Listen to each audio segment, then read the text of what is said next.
നമ്മുടെ രാജ്യത്ത് പൗരത്വ നിയമ ഭേദഗതിയുമായി ബന്ധപ്പെട്ട് നടന്ന കലാപത്തിലൊരു കലാപമാണ് ഡൽഹി കലാപം. ആ സമയത്ത് ഡൊണാൾഡ് ട്രംപ് ഇന്ത്യയിലുണ്ടായിരുന്നു. പ്രത്യേകിച്ച് ഗുജറാത്തിലെ അഹമ്മദാബാദ് സ്റ്റേഡിയത്തിൽ അദ്ദേഹം പ്രസംഗം നടത്തിക്കൊണ്ടിരിക്കുന്നു. ആ സമയത്താണ് ഡൽഹിയിൽ വലിയ രീതിയിലുള്ള കലാപം പൊട്ടിപ്പുറപ്പെട്ടത്. എന്നാൽ ട്രംപ് പോയി കഴിഞ്ഞ ശേഷം അടുത്ത നിമിഷം തന്നെ കലാപം കേന്ദ്ര സർക്കാർ അടിച്ചൊതുക്കുന്ന കാഴ്ചയാണ് നമുക്ക് കാണാൻ സാധിച്ചത്. അജിത് ഡോവലിനെയാണ് ഈ പദ്ധതി കേന്ദ്ര സർക്കാർ ഏൽപ്പിച്ചത്. ഡോവലിൻ്റെ കാലൊച്ച കേട്ടതും കലാപം സ്വിച്ചിട്ട പോലെ നിൽക്കുന്ന കാഴ്ചയും നമുക്ക് കാണാനായിട്ട് സാധിച്ചു. ഇപ്പോഴിതാ 2020 ഡൽഹി കലാപം ഭരണമാറ്റ പ്രവർത്തനത്തിൻ്റെ ഭാഗമാണെന്ന് അവകാശപ്പെട്ട് ഡൽഹി പോലീസ് സുപ്രീം കോടതിയിൽ ഒരു വിപുലവും എക്സ്ക്ലൂസീവായിട്ടുള്ള സത്യവാങ്മൂലവും സമർപ്പിച്ചിരിക്കുന്നു എന്നറിയാൻ സാധിക്കുന്നു.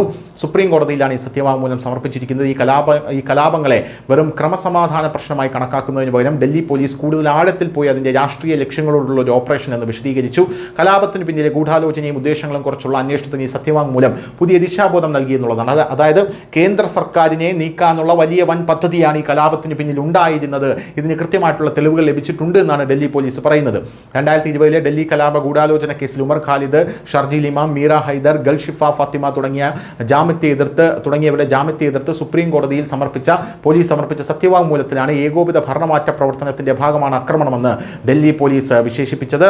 എന്തായാലും പെട്ടെന്നുള്ള ഒരു പ്രതിഷേധത്തിന്റെ ഭാഗമല്ല, മറിച്ച് ഇന്ത്യയിലെ സമാധാനവും അന്താരാഷ്ട്ര ക്രമവും അസ്ഥിരപ്പെടുത്താനുള്ള മനഃപൂർവ്വമായ ഗൂഢാലോചനയാണ് നടന്നതെന്നാണ് സത്യവാങ്മൂലത്തിൽ ഡൽഹി പോലീസ് പറയുന്നത്. പ്രതികളെ വർഗീയ തലത്തിൽ നടന്ന ഗൂഢാലോചനയുമായി ബന്ധിപ്പിക്കുന്ന നേരിട്ടുള്ള ഡോക്യുമെന്ററി സാങ്കേതിക തെളിവുകൾ അന്വേഷണ ഉദ്യോഗസ്ഥർ ശേഖരിച്ചിട്ടുണ്ടെന്നും പോലീസ് പറയുന്നു. പൗരത്വ ഭേദഗതി നിയമത്തിനെതിരായിട്ടുള്ള എതിർപ്പിനെ ചൂഷണം ചെയ്ത് ഇന്ത്യയുടെ പരമാധികാരത്തെയും അഖണ്ഡതയും ആക്രമിക്കാനാണ് ഇവിടെ ഗൂഢാലോചന ഉണ്ടായതെന്നാണ് ഡൽഹി പോലീസ് പറയുന്നത്. News desk news India Malayalam.